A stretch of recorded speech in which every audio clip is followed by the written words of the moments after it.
Hi, hello there, everybody, and welcome back to another episode of Talking Poop, the podcast where we discuss the movies, music, and media that we all love. Do you lose sleep at night? Grab your pillow tight. Do you struggle to find why Han and Luke had to die? Are you just a mess? Does Hollywood leave you stressed? Because their sequels are more important than fan requests.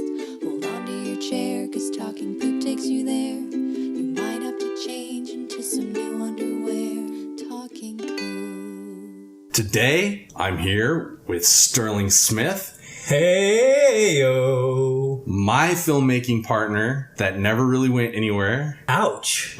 No, like, you are still a hopeful young entrepreneur, and I have given up all hope and moved on to podcasting and hope that I will find some notoriety from that. So, and that's kind of why I've moved along to like more of the writing side and the podcasting side, because for me, I get my creative outlet, but I get to have it first off by myself, where I don't have to wait for 20 people to show up to film and, you know, rely on people that are like, I was going to be in your movie, but then I didn't have gas money, so I can't come over. And you're just like, we wrote this together. How could you do this to me on the day? We wrote this last night. Why didn't you tell me about this? You drove over here and then you went and got food afterwards. And then you're telling me you don't have gas? Now you don't have gas, you son of a bitch. Yeah, no, so I've been there before. So that's why I like writing and then podcasting. Like, it's not as much of a commitment as like filming for 12 hours all day long, you know? People come over for an hour, we tell our stories, we have a laugh, and then we can move on. So that's kind of the direction I'm going in right now. I need that quick release. This fucking foreplay stuff ain't working anymore. I'm too old for that shit. It's true. So, wow, enough about us. Let's talk about what we came here to talk about today. A man who has been in our position and pushed past that impenetrable barrier and has made it into Hollywood. The man, the myth, the legend, Kevin Smith. Matt. Matt.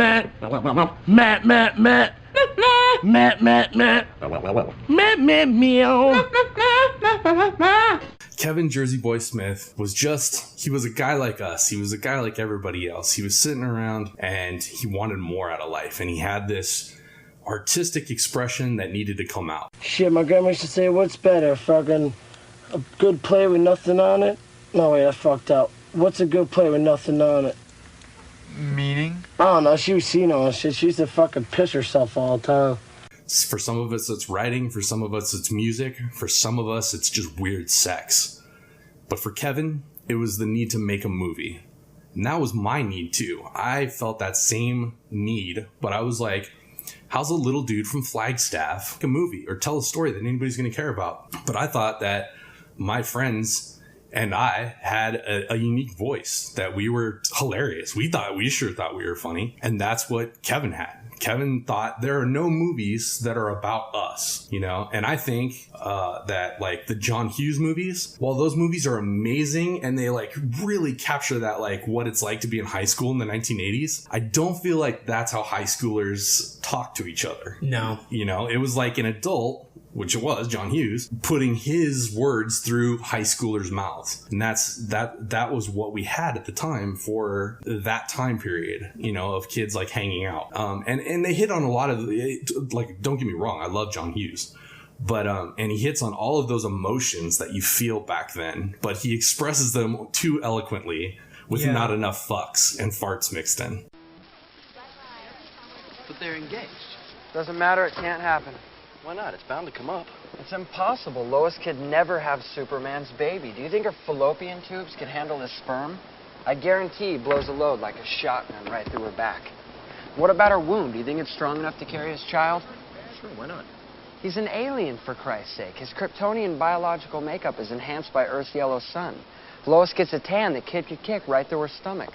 Only someone like Wonder Woman has a strong enough uterus to carry his kid. The only way he could bang regular chicks is with a kryptonite condom. That would kill him. But Kevin Smith thought that he had a unique voice and that his friends were hilarious and funny. But he took it to the next level and said, I want to put these guys on film. I'm going to make a movie. That's going to be my artistic expression. And he didn't sit there and say to himself, like, you know, this is too much of a daunting task. I'm in Jersey, not in Hollywood. How am I going to do this? He was like, I'm going to figure it out step by step. Do or do not There is no trouble. Knock that shit off. And he said, I've got a convenience store. I got a bunch of friends who are entertaining, and I'm going to get a camera. So he maxes out his credit cards. He gets a camera, black and white camera, which was like unheard of at the time. And not completely unheard of, but definitely unheard of for mainstream. Yeah, I mean, the him having to use black and white, that pretty much like killed that right off the bat, killed any chance of getting in like major theaters. It's true. You know, so like, and at the time there wasn't even really, there was just starting to be like an indie market. Indie films at the time were considered art house. So any low budget film, grindhouse type stuff. Not even grindhouse. Grindhouse almost like goes toward the horror side of it, and there was always that for sure. But indie film was art house, and art house was like chocolat. You know, like the movies where like they probably are speaking French. It's a love story. They're boring movies. That's what I'm trying to get at. Okay, gotcha. Like indie was boring. And Kevin Smith was looking at it different. He was like, I can make a mainstream comedy, but I'm going to make it for like no money. And it's not going to have any actors in it. It's just going to have me and my friends in it. Hey, are there any balls down there? About the biggest bear you ever seen, Dingleberry. He never went to film school. That's another thing that he went to film school very shortly in Canada and dropped out. So he was a film school dropout. And that was another thing that is a big deal and was a big inspiration to me, because after high school, I was done with school, man. Like, there was never even a chance that I was going to go to college, because I hated it. Like, I hated the whole idea of school. Now, as I'm older, I'm like, what a fucking dumbass. Why didn't you go to school and make something of yourself? But back then, I was like, no, school is for... I honestly thought, like, school's for stupid people. Now I realize that I was an ignorant little asshead. I think you kind of need to see school for what it is and see how it can work in your favor. Well, school, just like anything else now, I realize, is it's what you make of it, you know? That's true. You can go in and you can take a bullshit major and just like, you know, float your way through it, or you can go in and like take something that's actually going to make you give you a career later. But I think Kevin Smith kind of had that mindset of, I don't want to be just mediocre. I don't want to just be one of those 9 to 5, work a job for 20 years, retire kind of. I think he, like you said before, I think he wanted to have more out of life than just that. He was in that perfect spot. He was a clerk at a local convenience store, and he said, you know, I can't do this for the rest of my life. This job would be great if it wasn't for the fucking customers. And, you know, that is how come I've never had a solid job forever in my entire life, is because I'm like, no, I can't do this for the rest of my life. So I quit, and then I find another job that I can't do for the rest of my life. But Kevin Smith didn't let that get in the way. You know, he pushed forward and he made Clerks. And Clerks looks piss poor. Oh, it's awful. It sounds piss poor. But it had a voice that spoke beyond the limitations of what he was doing at the time. And Clerks is not even the movie that brought me to Kevin Smith. The movie that brought me to Kevin Smith was Mallrats. Snoochie boochie noochies. And that's a crazy thing too. That's almost a cautionary tale, because he makes Clerks on his own, and he makes it his way, and he's not answering to anybody. Mm-hmm. I don't think at the time that he even knew what the next step was.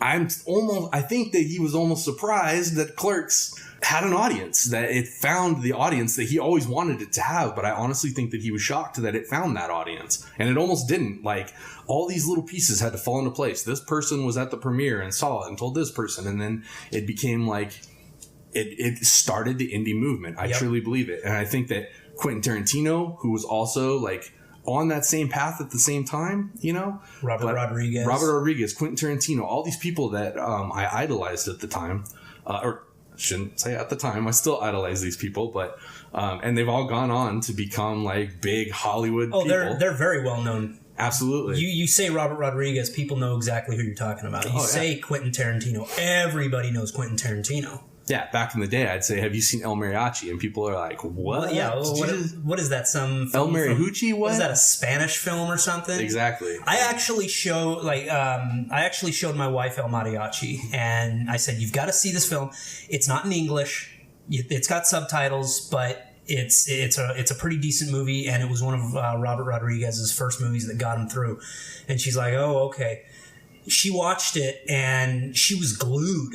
She couldn't turn away from it. She's like, this is so amazing. And then she says, does he have any others? I said, yeah, he made a sequel called Desperado. And see, I'm the asshole that came in. I always come in on the second effort. And then I'm like, oh, this person did other awesome stuff. I'm going to check that out. So I came in on Mallrats and went back to Clerks. I came in on Pulp Fiction and went back to Reservoir Dogs. And I came in on Desperado and went back to El Mariachi, you know? So it was like, I'm a backwards student when it comes to like learning things. I was the same way with Kevin Smith. The first Kevin Smith movie I saw was Jay and Silent Bob Strike Back. And the only reason I saw that was because I was at somebody's house and they said, hey, we rented a few movies and this one we want to watch tonight. It's Jay and Silent Bob Strike Back. Did you even know anything about Jay and Silent Bob? I from what other people were saying, you know, it's Kevin Smith. He's really funny. And I'm like, okay, whatever. Well, I watched Jay and Silent Bob Strike Back. And it had a lot of funny moments. I'm like, this is actually pretty entertaining. And when Mark Hamill showed up at the end and he was the villain, I can't remember what his villain name was. Cockknocker, yeah.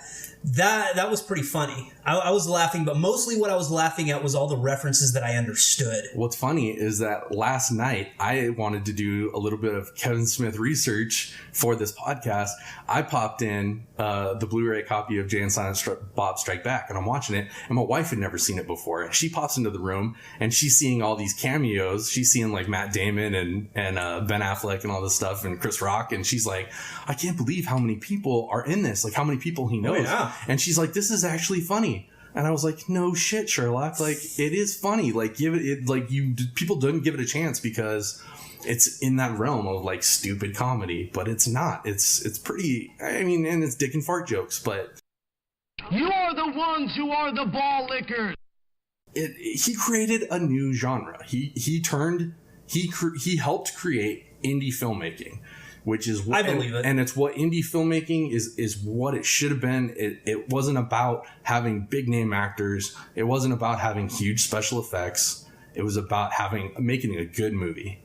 Starting with a great script from a great writer, something that was well thought out, and then they figured out how to make the movie off of that. Not the opposite way around where they were like, okay, this is what we're going to cash in on.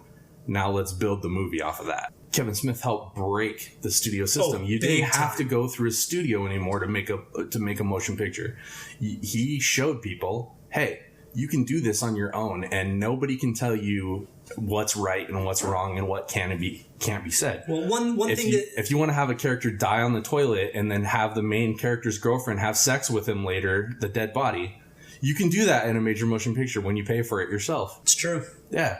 And that did so much for the film industry because not only did it broke it open to the point where kids like me who were in Flagstaff and had no access to Hollywood whatsoever, it made me believe I could make a movie. I was like, it's no longer unattainable. It's no longer this thing that like I can't get because I don't know how to get there. I was like, if I know how to, shyster my way through things, I could make my own movie. Now, I was never brave enough to go max out a bunch of credit cards. No. And to make my own movie. I did that one time. You maxed out credit cards? I did max out some credit cards, and then the project was never finished, and I really was bummed about that. I think I only maxed out like maybe 2. I still have all the footage. I still have everything. It's not fully complete, and I'm trying to figure out a way that I could finish it. Right. Your space opera. Yep. Yeah, that I was a part of. That you were a part of, and you were thin and sexy. I was thin and sexy, and I am no longer thin and sexy, so I cannot finish any of my scenes. No, all your stuff was done. Plus, that was like 10 years ago, too. So, like, regardless if I was still thin and sexy, like, I've got a lot more gray in the hair, a little more sag under the eyes. You can see a little dimness in the eyes where you can just see, like, life's really beat the fuck out of this guy. But going back, I need to take this back. Kevin Smith. Clerks. I came to Kevin Smith through Mallrats, which The summer of 1998 was the summer. Actually, no, I'm sorry. The summer of 97. So I graduate high school in 97. And then that summer, me and my buddy Bob just spent every waking moment together. And that was when it was like our summer of love, where we like came to realize that like there was all these movies out there that we hadn't given a chance because we were mainstreamers, you know? We were Armageddon, we were Independence Day, we were all these blockbuster movies. Those were the movies that you went and saw. And we were like, we've seen all those movies. There's nothing coming out this summer that we want to see. That was the summer of like Spawn, Face Off, I think Johnny Mnemonic. It was not a good summer for movies. So we start going back into the video store, and that was where our home was, man. And we would start picking out titles, you know, sometimes just based on the covers. That was when we learned that Army of Darkness was actually the third part of a series, and that Evil Dead 1 and 2 existed. And that was when we picked up Mallrats. Yeah, Sam Raimi's another director that kind of had that Kevin Smith effect early on, and he broke the mold with Evil Dead, but he never got the notoriety where it landed on my radar in high school. Yeah, like it had happened too far before that. And I had seen Army of Darkness like a million times. I loved Army of Darkness. And I had no idea that there was two other movies that had the same dude in it and were like about the same thing. I had no idea. That was just my ignorance in movies at the time. Like I didn't know anything. I didn't care to know anything. I didn't want to watch anything old. I didn't want to watch anything black and white. I didn't want to watch anything that my father enjoyed, like at all, you know? So like it was new. The new hotness was all I cared about. Nothing else popped up on my radar. And, like I said, we start going back and we start realizing that, holy shit, there's a lot of great movies out there that we've missed. Yeah. So let's start delving into that. And that was right at the time when all the indie movement was picking up, you know? Like I remember seeing the trailer for Pulp Fiction and being like, is that a straight to video movie? Like, is that coming out in theaters? It's got all these cool actors in it, but like, it looks like it was shot on toilet paper. And then I find out like Pulp Fiction came out and it was like the biggest thing. I'll admit, I was a dork when I went and saw Pulp Fiction. I didn't know shit. And I went and saw that and I was like, that movie's really weird. It didn't go in order. And so I don't know what's happening. Like, I didn't get it, you know? And now, like, you know, I feel like I'm much more schooled in the whole thing. But anyway, so I'm rambling today. I'm sorry. I've had too much energy drink, everybody. I'm sorry. Okay, so I used to pride myself on being able to, like, pop people's cherries. Yeah. I've popped so many of your cherries, Sterling. Like, you were such a sheltered little walnut when I met you.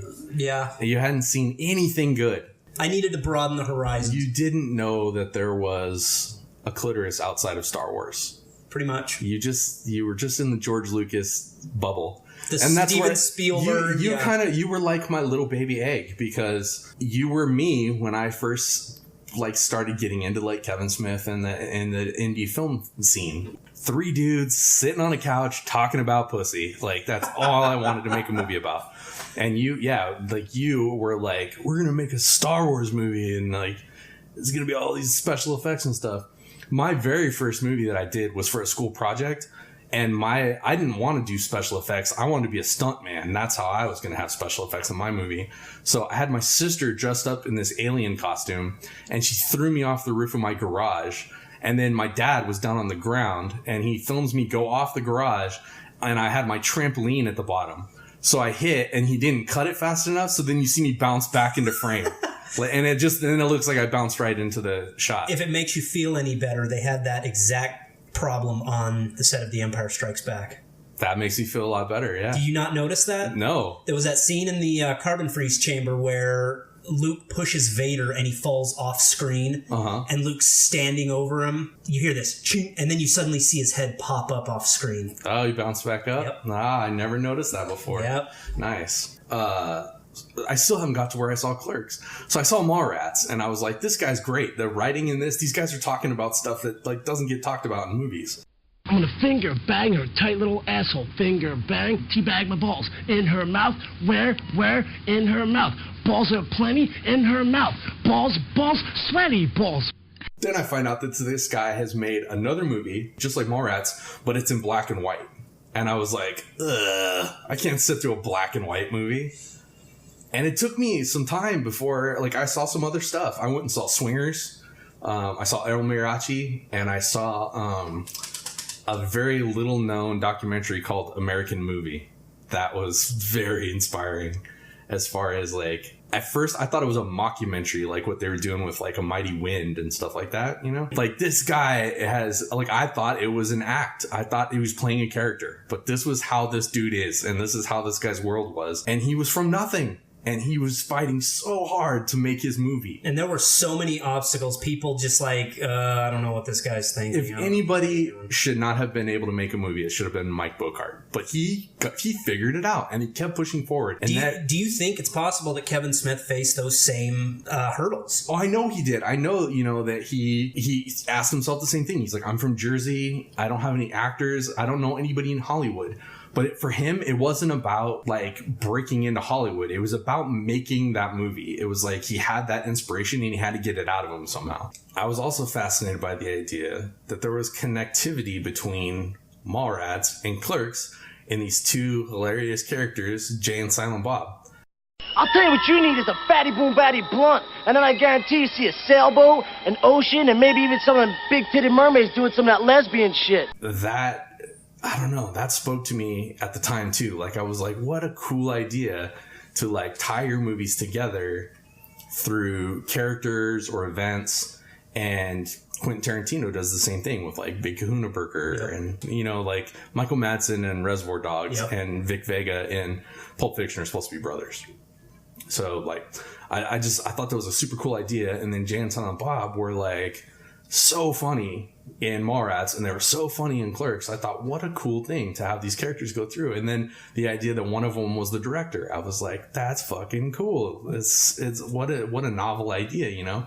Now, Jay and Silent Bob, you can say that to like an 80-year-old woman on the street, and she probably knows who Jay and Silent Bob are, even if she hasn't seen the movies, because it's become part of the zeitgeist, you know? Like, yeah. It's out there, and they're characters that people have heard of before. That's something that Kevin Smith doesn't get enough credit for, and I think it's partly because there's so much Jay and Silent Bob. Like, he's done it to death now, but he created those characters, you know, that didn't exist before him and Jay Mewes. So it's very cool that he created that, and then he's been able to pretty much like have a career based on that forever. He can always go back to make a Jay and Silent Bob movie, which he is currently doing right now, doing the Jay and Silent Bob reboot. I've heard about that. But you know, but he'll always have that to go back to. And some people say, well, that's cheap. That's a fucking cop out, you know, but it's not. Like, he created those characters. He can do whatever he wants. He can do whatever the fuck he wants, whether it's animated, whether it's fucking comic books, or whether it's movies. Like, he's always got Jay and Silent Bob, and that is not something that, like, he should be ashamed of. I mean, the guy's a brilliant writer. That guy's writing is... Yeah, he had to do everything, and that's something that nobody realizes either. On movie sets, Spielberg doesn't write the movie and then film the movie and put his fucking hands on the camera and pick the lenses. There's a person for each one of those things. He sits in front of a TV, and if it looks good, he says, cut, roll it, or print. Yeah, it's print.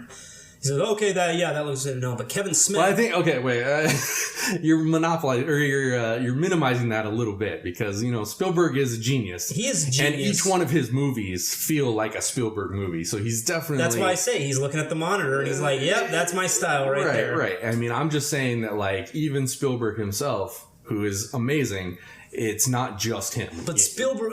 But Kevin Smith was all just him, and that started something in movie making. But in the making of Clerks, though, Kevin Smith was sleeping 1 hour a day for that 21 days. Right after he was done working at his job, he had to go and film this, and the only time they could do it was at nighttime, which is why all the shutters were down. And that's why I say he's so resourceful. He's like, okay, this is what I have to work with. What can I do? It's, oh, well, the shutters are down because somebody had bubble gum in the padlock, and so they couldn't open up. I assure you guys, we're open. Mm-hmm. And that was like the running gag in the movie, was everybody kept asking, well, are you open? I don't know. Are you open? Are you open?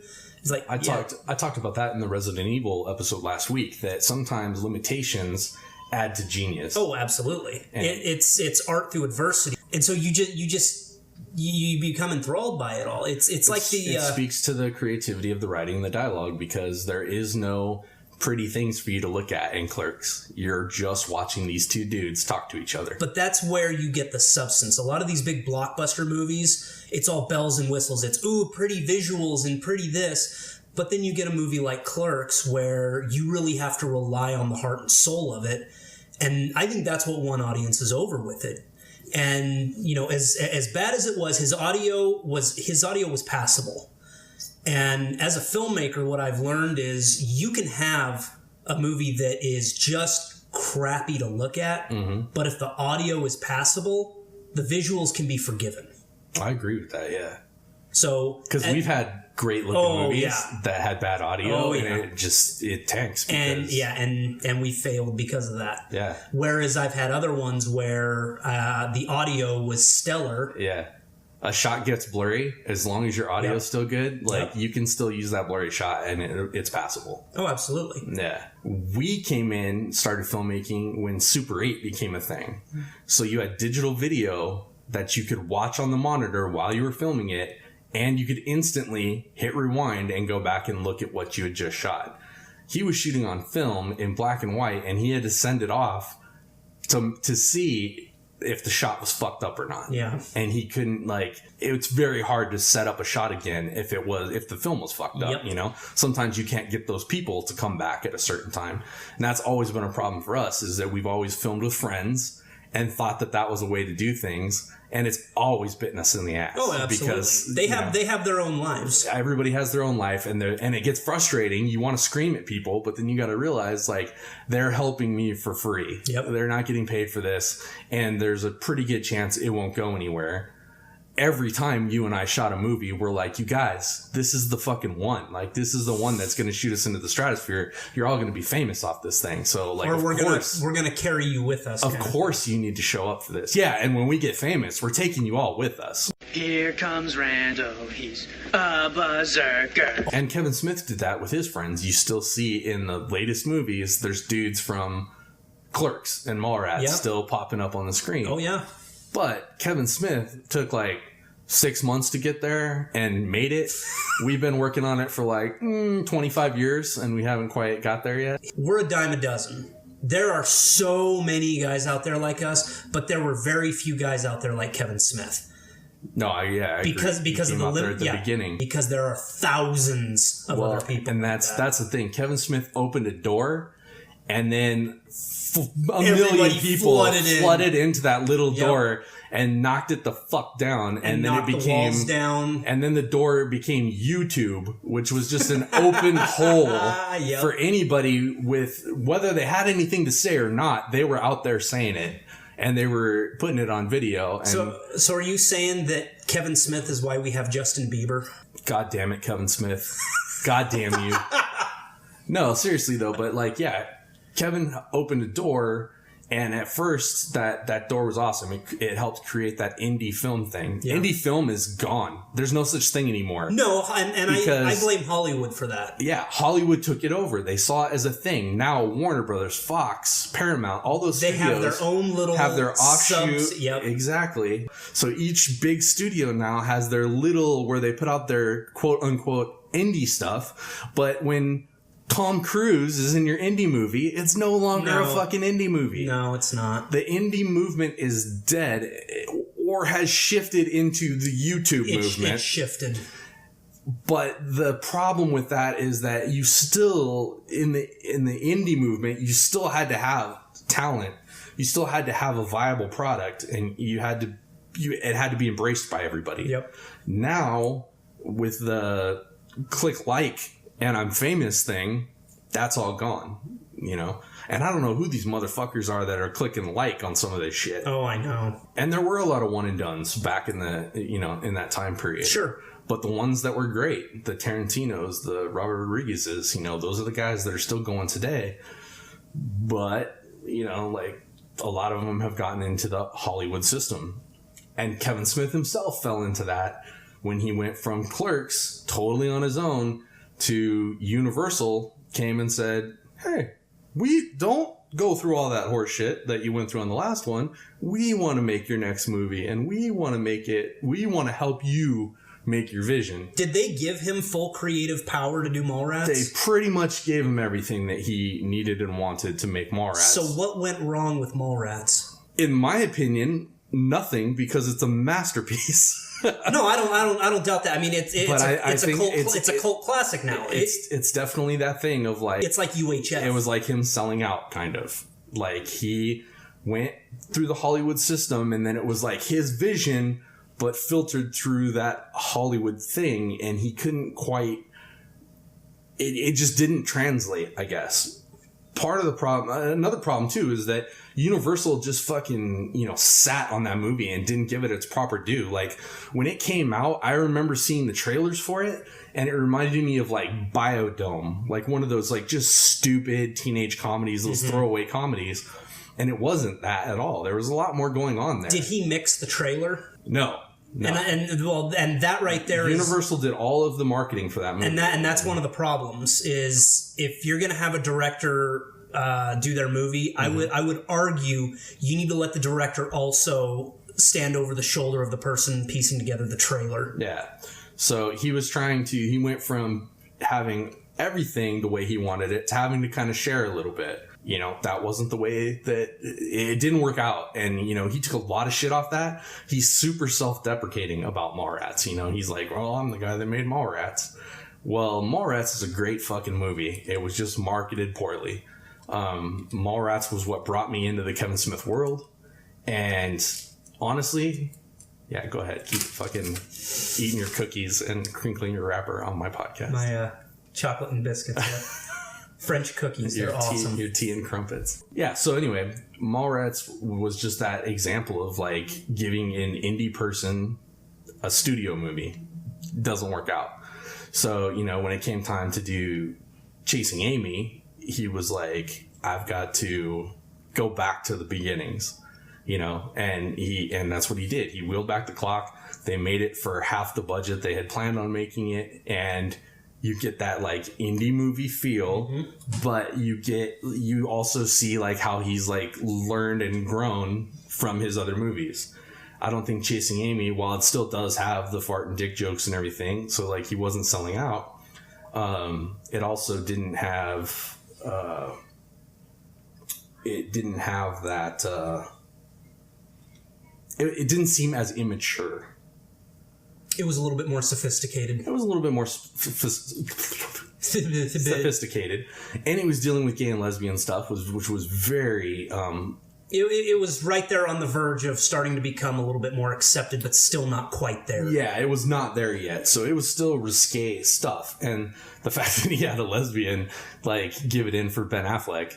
he said himself, there was a Q&A where they said, would you ever consider doing science fiction? And he goes, some people would say I already did with Chasing Amy because a lesbian just like turns for Ben Affleck. But, and then again, he goes more, you see this cycle, he goes more big again when he does Dogma, which was kind of like his passion project. Yeah. Like he'd written Dogma way before and was like, if I ever have a budget and I can get a bunch of actors, then I can do Dogma. And Dogma was one of those ones. It felt like he was putting one foot into the Hollywood picture and then keeping one foot in his indie roots. See, and I would argue that Kevin Smith's best films were probably those two, Chasing Amy and Dogma.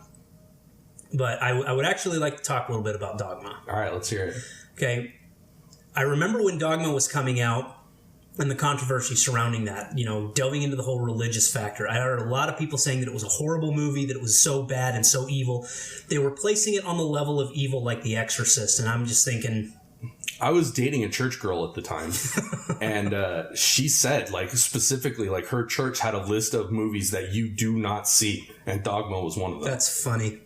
Well, I actually learned and actually saw a news clip where Kevin Smith found out that there was a protest at the local theater, and Kevin Smith was like, oh, we got to go do this. And so he made a poster that says Dogma is dog shit, and went down there and was protesting with the people, and actually got on the local news, and they're like, and a guy that looks like Kevin Smith, and they're like, yeah, that's Kevin Smith.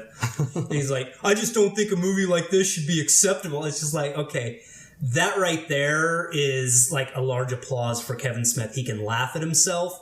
And I think doing that took away any power those people had with that movie. Well, it did, but he got death threats off that movie. People threatened his fucking family off that movie, and that is ridiculous. Why? It's a stupid movie. And that's what he thought, you know? He was like, it has a poop monster in it, and people are fucking sending me death threats, like this is like real shit, like this is gonna hurt the Catholic Church.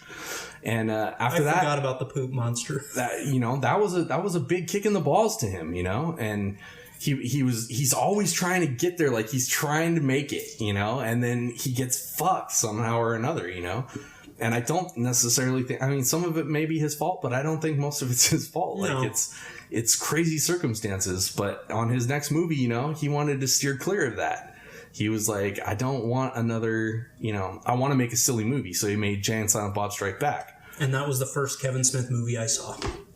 That was your first one? That was my first, that I watched all the way through. I mean, I mentioned before about how that being, but my first exposure to Kevin Smith, I didn't realize was Kevin Smith. The opening of Clerks with that freaking animated clown, it traumatized me. I was in like 8th grade, and my brother was showing me Clerks. And I saw that, and I just thought it was so disturbing. And I'm like, I don't feel comfortable watching this. And then it opened up to the guy in the bedroom being woken up saying he needs to go into work on his day off. And I'm like, I can't watch this movie. This is just, no. I remember being mildly, like, I was a pretty open-minded dude back then, but I was mildly offended by Jay and Silent Bob Strike Back. Like, really? When they were talking about, like, yeah, like, I didn't realize how, like, buttoned up I was. Like, I thought I was pretty, like... I thought it was hilarious. It was funny, but, like, there was stuff... I just thought that movie was pushing the envelope, and I watched it last night, and I'm like, this movie's so fucking tame compared to things that we've seen now. It's true. But, you know, doing the whole clitoris thing, like... I was like, that is a great scene. There's a few things I could say about the clit I'd like you to hear. And the way Jason Mewes like acts like he grabs it and he's gonna rub it on his nose and shit. That's so funny. But I remember at the time being like, oh my goodness, that's pushing it a little far, you guys. You're being really unsensitive. Is that the influence of the church girl you dated? I probably was, you know. But yeah, and like him talking about like getting fucked up like Percocet and shit. I was just like, oh my gosh, they're talking about hard drugs. This isn't just the marijuana anymore. This is terrible. So yeah, like I thought it was, I thought he was pushing the envelope a lot. And there's like a lot of like butt fucking jokes in that movie. I was just like monkey fucking jokes in that movie. I was just like, dude, this is... I thought the scene where they were riding with Carrie Fisher as a nun was hilarious. Going down on Carrie Fisher. That was so funny. George Carlin taking a shot in the mouth. Like, these are all things that I was just like, whoa, dude, there's a line and you have certainly crossed it, sir. And, you know, like I said, now it's funny to watch it and just be like, oh, you know, this is nothing compared to the stuff that's coming out now. But, yep. But it's just a perfect example of him. He was pushing the envelope even back then, you know? And, it's also funny because right after that movie, I'd say, is when I had tried to make a movie that was like Clerks. And it was called Wholesome, and it was about some high school guys trying to make a porno movie. At the time, it was super innovative. And then it took me like 10 years to make that movie. I helped Jason with the last part of it. You came in, yeah. I hadn't even known you when I started making that movie. And again, it was one of those things where I was like, okay, what do I have? I've got a house that I can film in. I've got a bunch of friends that can play these parts. So like, I even cast another dude as the main character, and then it didn't work out. And so I changed him to be the porn star character that only had like a quarter of the lines. And then I had to step in and play the main character. And we're making this movie and like hairstyles change, people gain and lose weight. Like people get older. Like it was seriously like 10 years of my life trying to make this Clerks-esque kind of movie that was no budget and just shot with my friends. It sounds like the Raiders adaptation. It was, dude, it was almost that epic. Like it was crazy.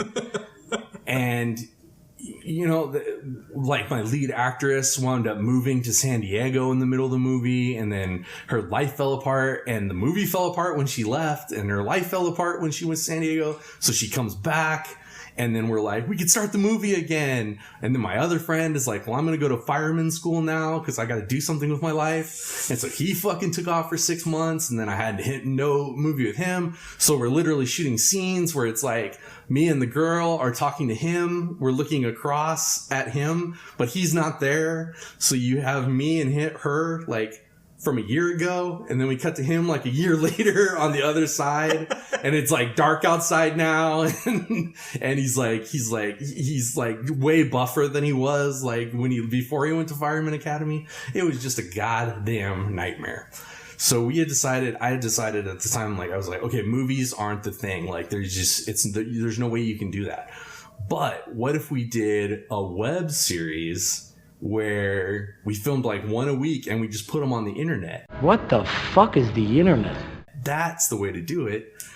And we had 3 dudes. We had our little boy Cliff and our big huge boy Mitch and me.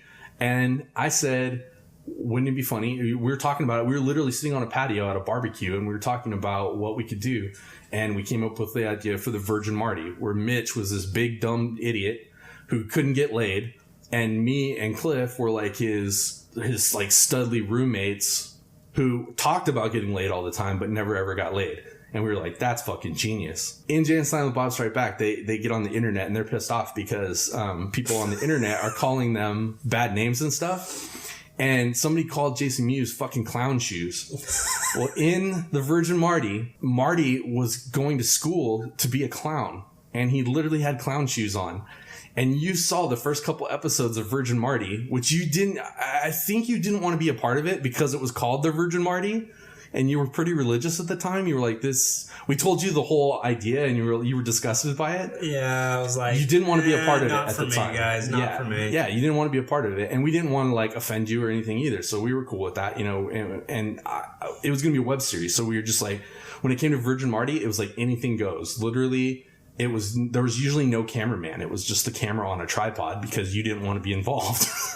So we start doing Virgin Marty, and you were like, you guys are like fucking clown shoes with this. Like, you guys are ridiculous. And you said, I don't think you could even make a serious movie if you tried. And then that made me make the most screwed up movie. Sick. I made a movie called Sick that I wrote to be just disgusting. And in it, a girl gets her finger cut off, and then the serial killer feeds it to her. And we made this little marzipan finger that actually had like red jelly on the inside of it. And the middle of it had a candy cane, and it had a fingernail on it and everything. And so when she bit into it, and I didn't tell the actress what was going to happen, I just told her, like, he's cut your finger off and now he's making you eat it. So he like rubs it on her lips, all gross and creepy. And then she has to bite into it. And she didn't know that the candy cane was going to be in there. So she like bites in, it goes from soft to hard, and then it snaps, and then the blood comes down her lip. Like, I almost barfed filming it. It was so disturbing. But that is exactly what Kevin Smith did with Tusk. Like, he was making all of these clown shoes movies, and he felt like he needed to do something like crazy and totally on the other side. Of course, he made Red State. Yeah, I was going to say, it wasn't Red State before Tusk? Red State was first. But Tusk was like, Red State was like dipping his toe into a totally different genre. Yeah. And then Tusk was like jumping into the pool 100%, both feet, both arms. Yep. Without a life jacket on. So Kevin Smith really wanted to broaden his ability as both a writer and a director by coming out with just these obscene, crazy, like, if people thought Dogma was terrible, then they should take a look at Tusk, because I reviewed it last night just to kind of see it. The writing is still there, like the genius of the writing. Still Kevin Smith writing. Yeah, it's definitely there. The style is a little bit more refined, and that's probably just his evolution as a filmmaker. But the grotesqueness of that movie, the fear of human deformity, like what people had when the Human Centipede came out. It's that idea of you being just forcibly deformed. It is a fear that people have. Human deformity scares the crap out of people. It is unnerving to think that you can't trust your fellow humans, you know. No. It's still kind of that Texas Chainsaw Massacre thing where you're just like... Well, in Texas Chainsaw Massacre, you're going to get killed, you're going to get turned into a skin lamp, that's the end of it. But the idea, the fear behind movies like Tusk and the Human Centipede are that you're still alive. You're still alive. And you're going to live a life like this from now on. Exactly. That initial part where Justin Long's character comes out of his little trance and he takes the blanket off his leg and his leg is freaking gone. Yeah. And he freaks out. You can actually kind of get that sense of fear of how would I react if I looked down and saw that my leg was no longer there. Just completely out of the blue. You have no idea what happened. And then the dialogue that Kevin Smith put in there, it's like losing a best friend that you've had for so long and have taken for granted. And it's just like, ugh, wow. Yeah, that pretty much sums it up. It was biting into the marzipan finger. Sure. But with that though, you know, the whole idea of Tusk came from, he was joking around on his podcast. I remember that. And then he was in a point in his career where he was literally thinking about retiring because he was so jaded by the whole thing and by, I think, not getting the results that he wanted. I think we're forgetting about Cop Out.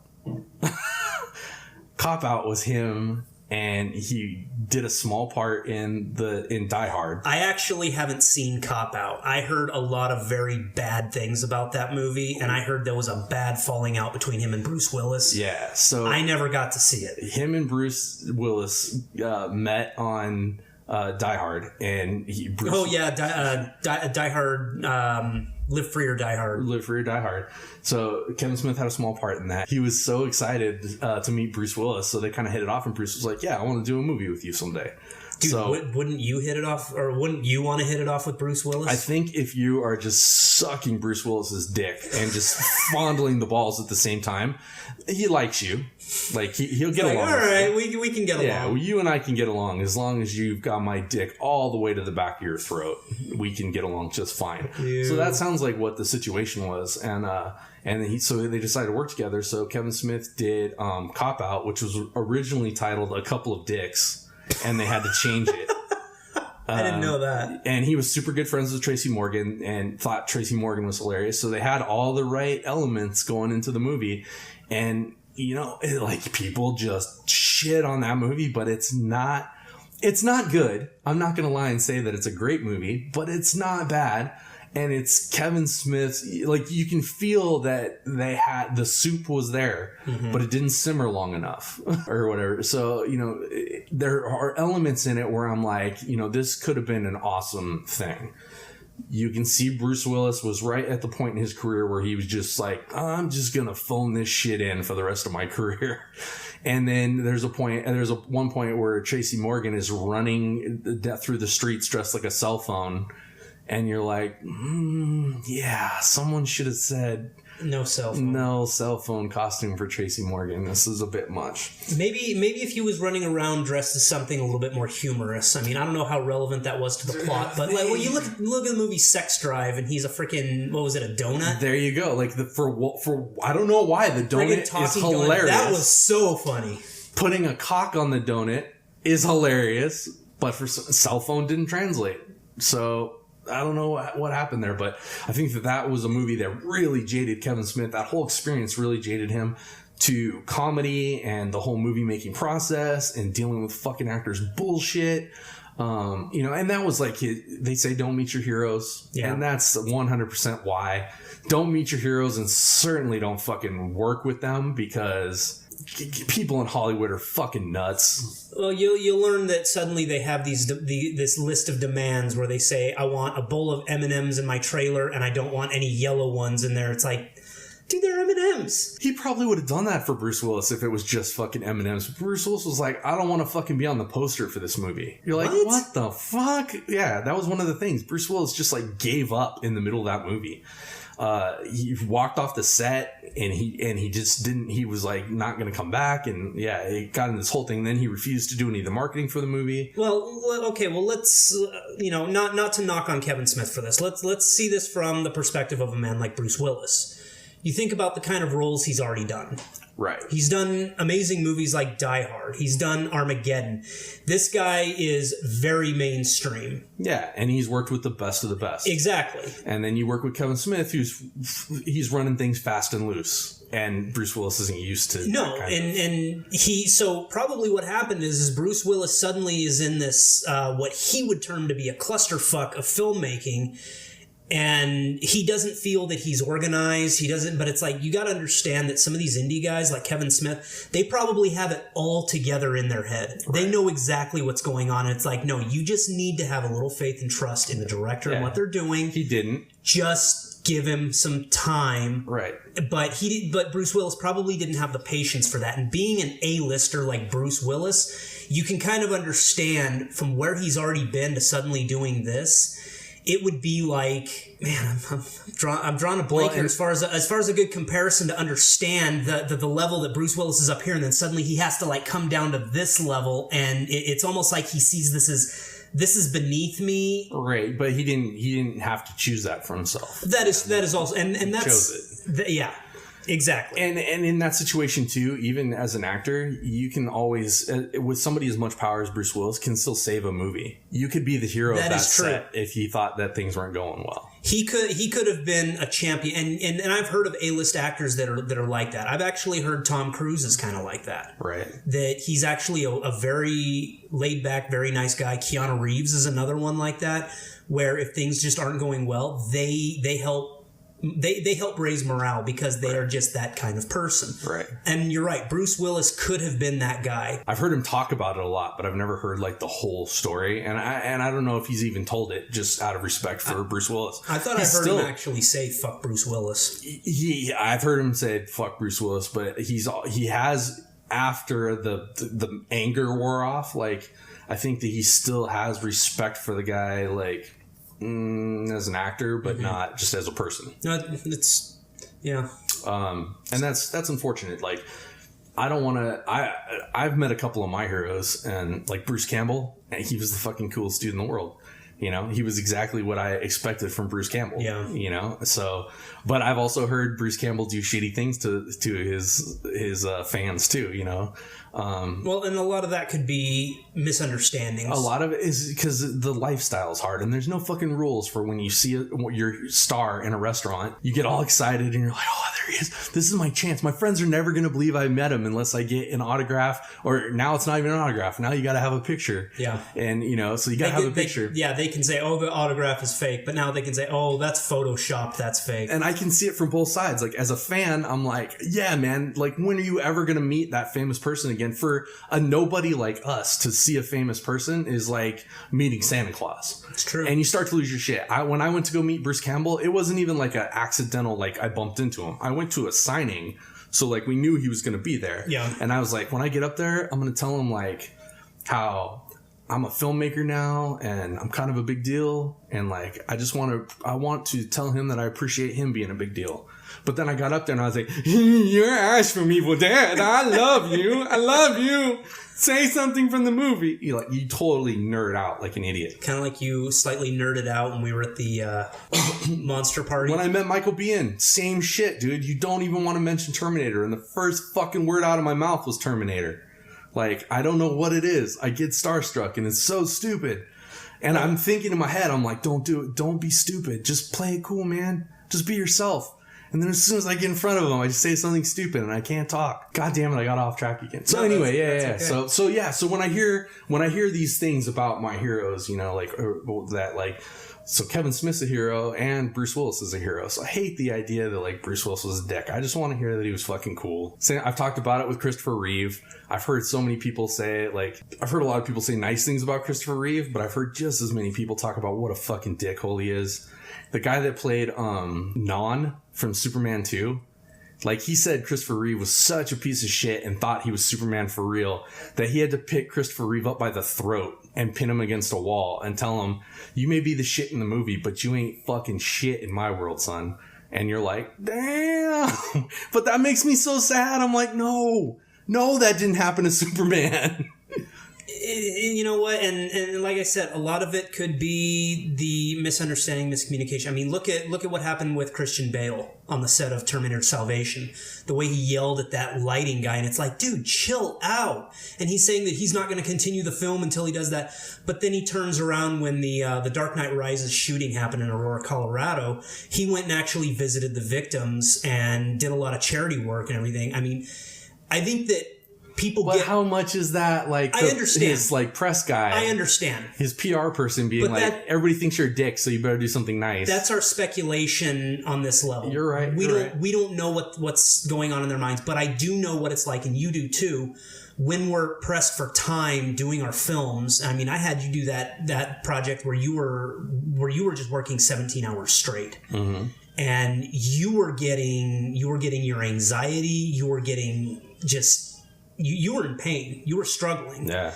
And these actors have to do this for 20 hours a day sometimes. Right. And then after the thing is done, they have to go around to all of these different press meetings to try to market the film. And that's part of the contract. That's the sucky part about doing it. Yeah. And their days are just so full that all they want is just some time by themselves. Right. And then some asshole comes up and asks for a picture, and you're just like... Exactly. So yeah, that's what I meant. I could see it from both sides, you know, where I could see it from the fan point of view. You only have that one moment that you're going to get with that person, and then you may be hitting them at the worst fucking time where they just want to eat their goddamn salad, and you come up asking them for a question. Well, that's why what you got to do is you got to keep it simple. You have to treat them like a human.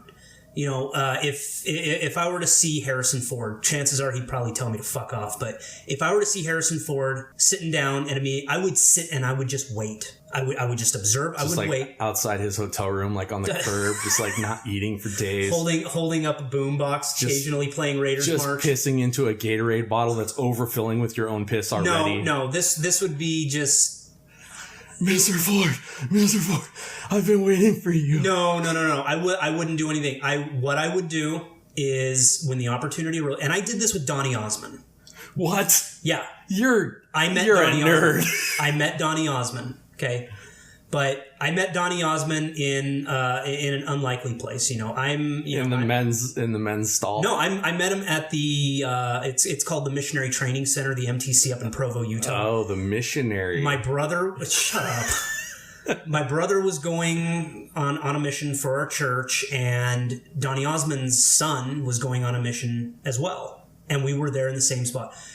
Part of the whole process is you go in, you have just like this little gathering with everybody, and then the guys who are serving a mission go out one way and the families go out the other way. Mm-hmm. But you have the goodbyes before you go. And so what I did, I said goodbye to my brother, and then I went over and I just stood and I just waited. In the backseat of Donny Osmond's car. No, you let me sat there in the back. You let me tell the story. And you just licked the back of the seat. Gross.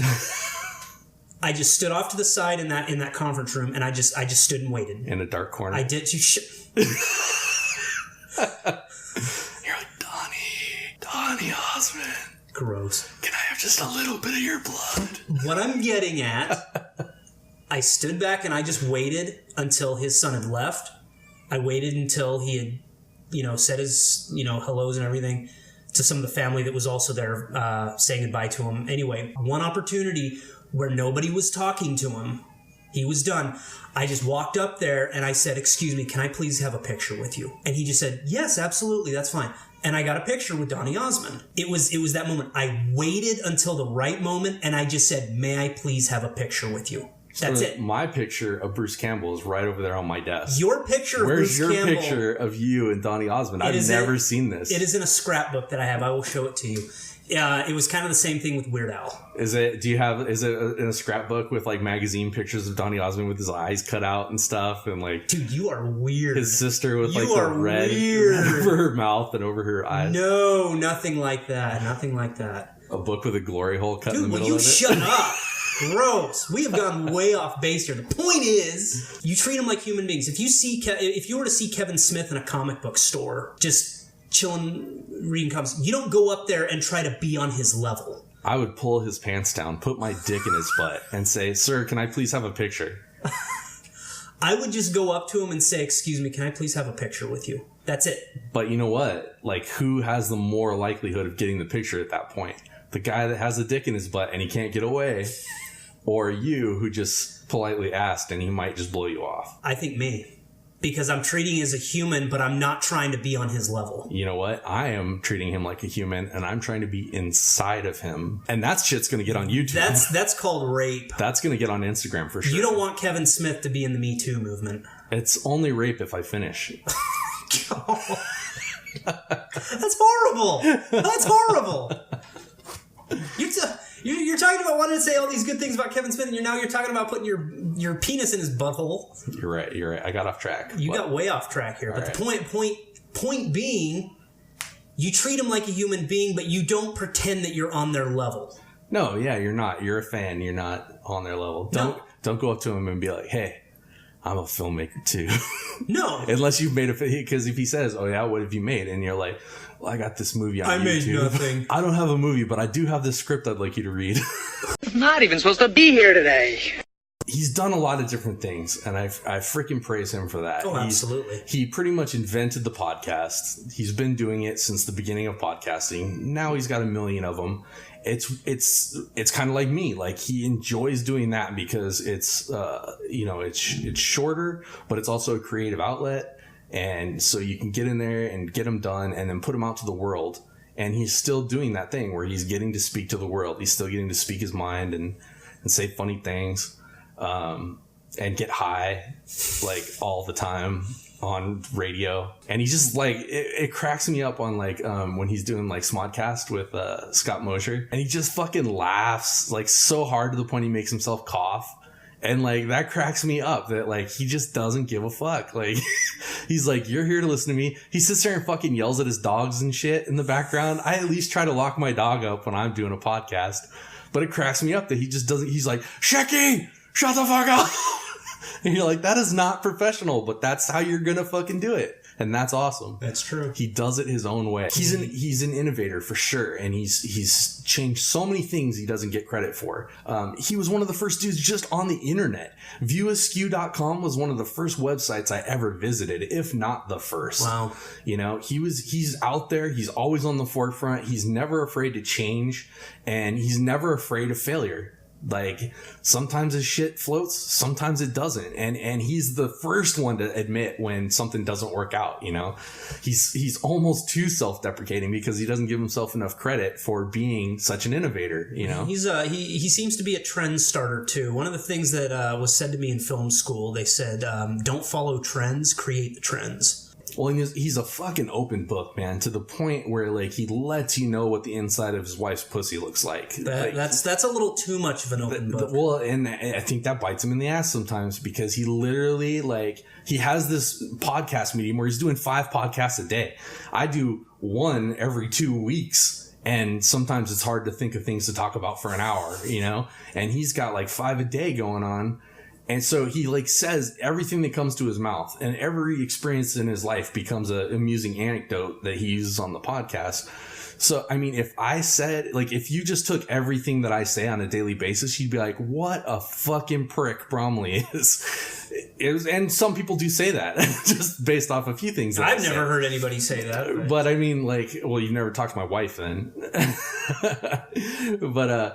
But what I mean is, like, yeah, if you just say things like, and you don't have this like filter, or you don't have time to think about them before you say them, people are going to shit on you, especially on the internet where they can just, you know, say any fucked up thing that they want and there's no repercussion. Those are just moral police, dude. Fuck them. But it's cool that he's out there. He never gets derailed by negative press. He's always positive. Even when he sees a horse shit movie, like when he saw Justice League, I could hear it in his voice when he was talking about it. He was like, this is horse shit. He just wanted to say it. But instead, he just focused on the positive things that he saw and that he loved about it. And he does that with every time he talks about stuff, you know, like he tries to always focus on the positive aspects, even when it's like a negative thing or something that he doesn't like about it.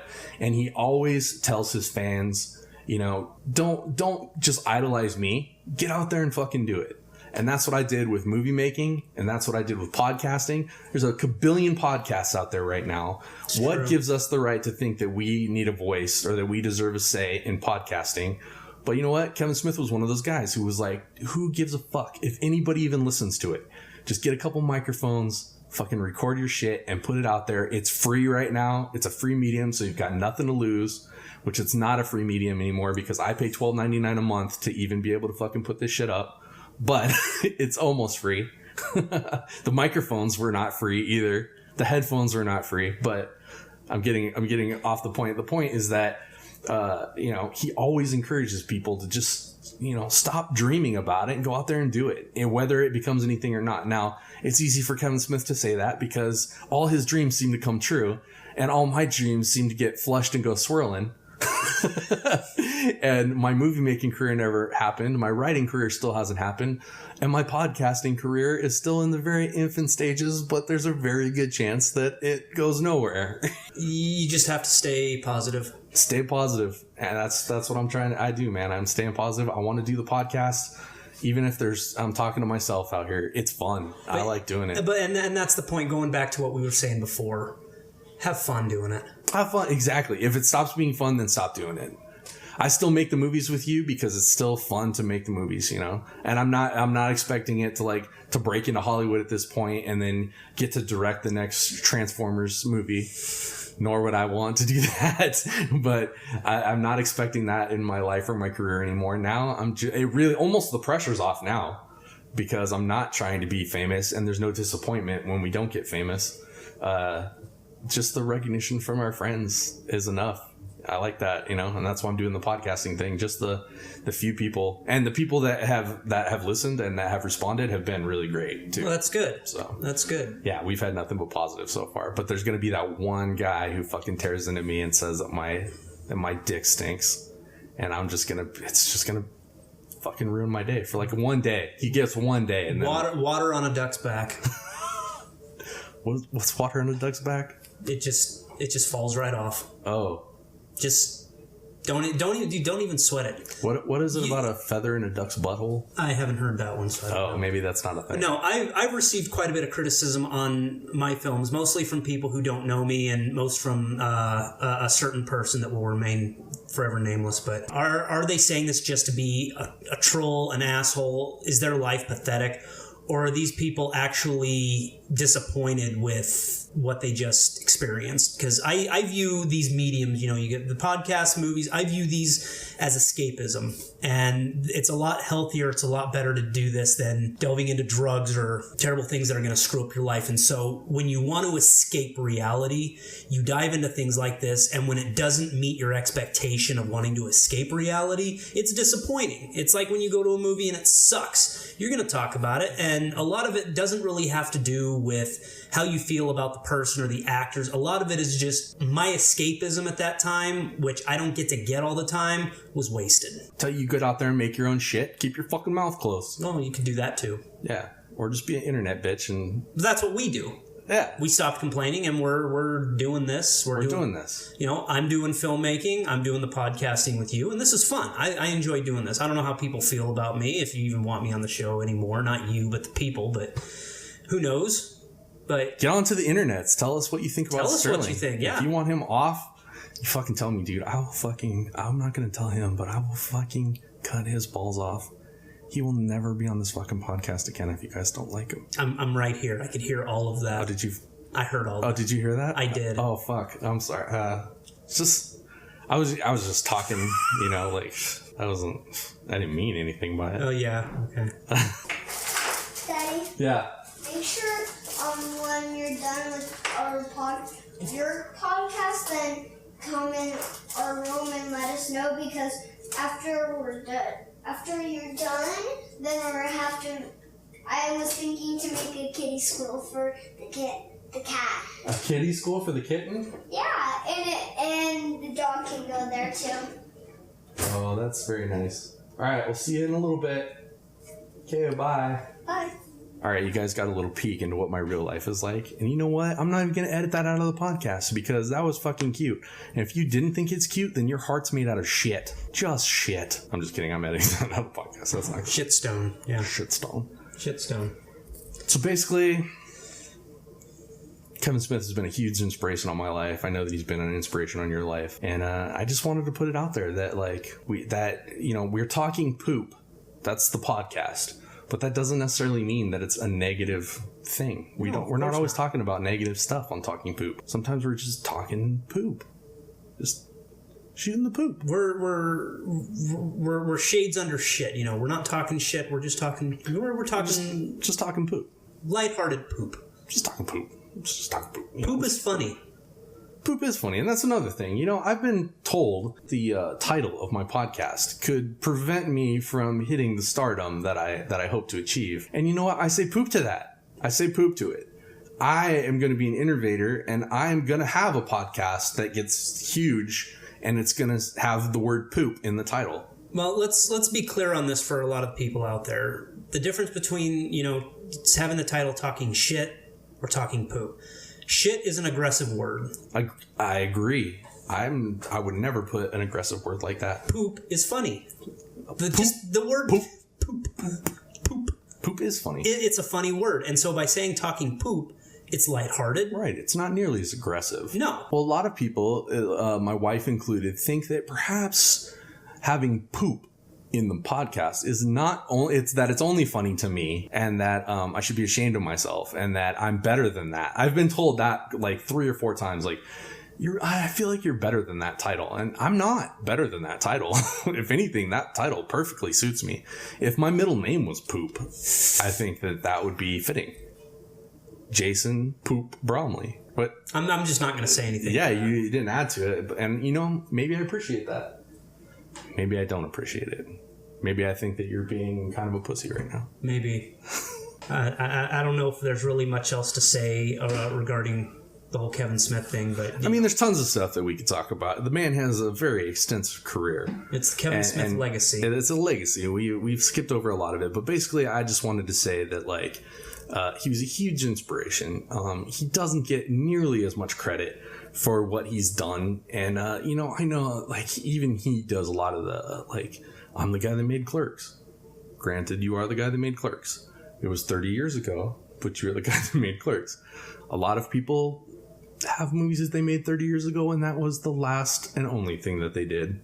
That's the only thing that they've got to live on. It's almost like the pathetic guys in Texas football when they say, I scored the game-winning touchdown. It's like, and how is that relevant to your life 30 years later? Right. Kevin Smith has continued to make movies. He's currently making movies.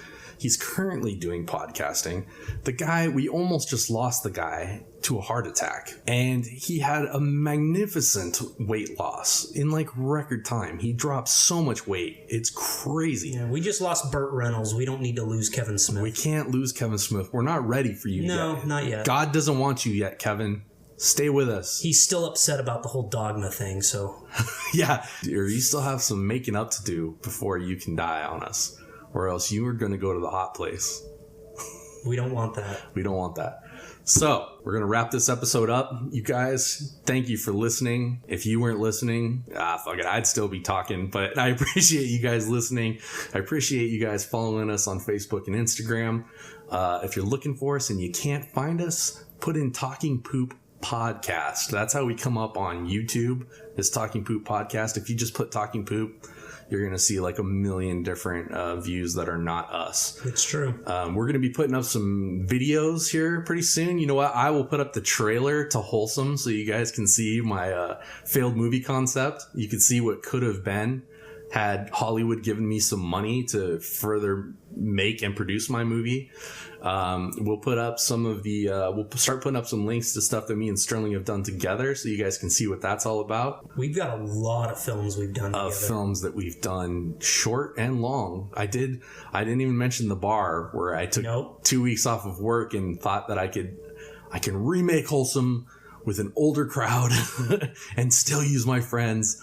We're all going to take 2 weeks off work and we're going to get this thing done, and we're going to have a real location. It was more ambitious. We had the more locations, and you did finish it.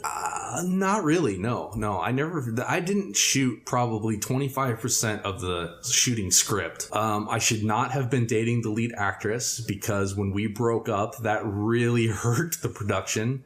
I shouldn't have cast guys that had slept with the lead actress.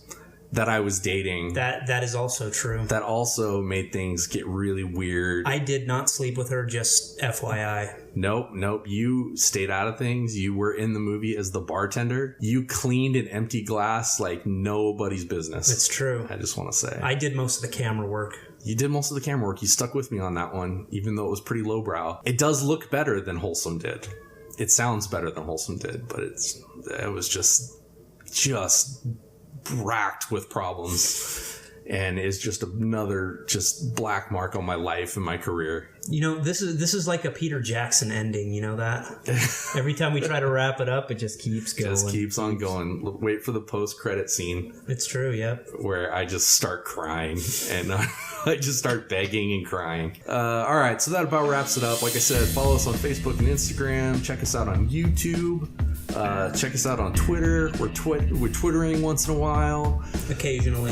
You can download the podcast itself on Google Play and YouTube and iTunes and all the good stuff. Sterling, do you want to tell them where they can find you? 101 Films. You can find me at youtube.com/101 Films. I will be posting periodic videos from my friend's documentary on endurance cycling. That should come out hopefully by the end of October. And I would actually like to do a podcast at some point on documentary filmmaking, what I learned from that. And we'll talk about documentaries. I love documentaries, and I'd like to have those dudes on, at least one or the other of those dudes on I'll to see what talk about endurance cycling. Yeah, so see what kind of availability they have. Don't fucking say that. Don't do the business shit on mic. Like, wait till we get off. Just say, yeah, man, that's cool. That's great. Yeah. All right. So thanks for listening to all of our horse shit, and please tune in next time. It'll get better. Like, we're gonna get better at this. Eventually, we're gonna say something worth listening to. Dude, we already are. You know what? I didn't want to say it, but since you brought it up, I'm kind of a big deal. You are kind of a big deal. All right. As long as we've got that straight. Absolutely. All right. We'll see you guys next time. Take care.